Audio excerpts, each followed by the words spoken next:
एक और आम खबर दें आपको, शहबाज शरीफ का नाम ब्लैक लिस्ट से निकलवाने के लिए दरख्वास्त पर बात हो रही है। आपको अपडेट कर रहे हैं, अदालत ने शहबाज शरीफ की दरख्वास्त पर आयद एतराज़ ख़त्म कर दिया है। लाहौर हाई कोर्ट का दरख्वास्त को फौरी समाअत के लिए मुकर्रर करने का हुक्म। अदालत का रजिस्ट्रार ऑफिस को दरख्वास्त पर फौरी डायरी नंबर लगाने का हुक्म। तफसीलात जान लेते हैं बोल न्यूज़ के नुमाइंदे मुनीर बाजवा से। मुनीर, क्या तफसीलात हैं?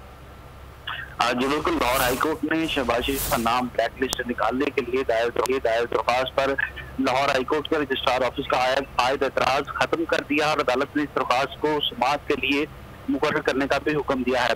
लाहौर हाईकोर्ट के मिस्टर जस्टिस अली बाकर नजवी ने ये शहबाज शरीफ की इस दरख्वास्त पर बतौर एतराज के इस बात जब शुरू की तो अदालत ने इंतजार किया कि रजिस्ट्रार ऑफिस की जानिब से जो उनका शहबाज शरीफ का नाम ब्लैक लिस्ट में डालने का ऑर्डर है वो इस दरख्वास्त में लफ्ज नहीं किया गया। इस बात का एतराज उठाया गया है, जिस पर अपने तो पर तैयार किया गया कि इस हवाले से कोई भी जो कानून जो है और नोटिफिकेशन इसको खुफिया रखा गया है और बड़ी मुश्किल से उन्होंने ये भी बताया कि बड़ी मुश्किल से इस कानून को उन्होंने कहीं से हासिल किया है, लेकिन इंटरनेट पर मौजूद जो है उनकी जो हुकूमत की वेबसाइट है वहाँ पर ये कानून मौजूद नहीं है जहाँ जिसमें किसी भी शहरी का नाम ब्लैक लिस्ट में डाला जा सकता हो।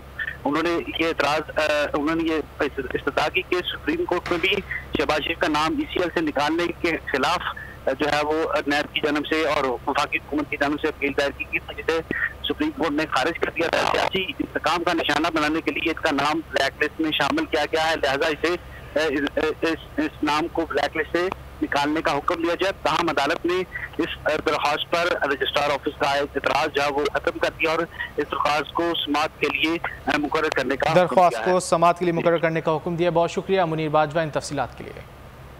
ए नूरे खुदा नूरे बसीरत की तलब है, रमजान का सदका तेरी रहमत की तलब है, मख्फी हैं इसी माह में रहमत के करीने, गर्दाब से निकले हुए बख्शिश के सफीने, गोया हैं तेरे इश्क में हम सब बराबर, मजलिस को तू गुलदस्ता फिरदौस बना दे, रिंदों को सनाए शहलौलाक पिला दे, तू शम्मे कलम को यदे बैज़ाई अता कर, बच्चों को तो इफ्तार में तस्नीम अता कर। रमजान मुबारक की खुसूसी नशरियात रमजान में बोल, सिर्फ बोल एंटरटेनमेंट पर। रमजान में बोल।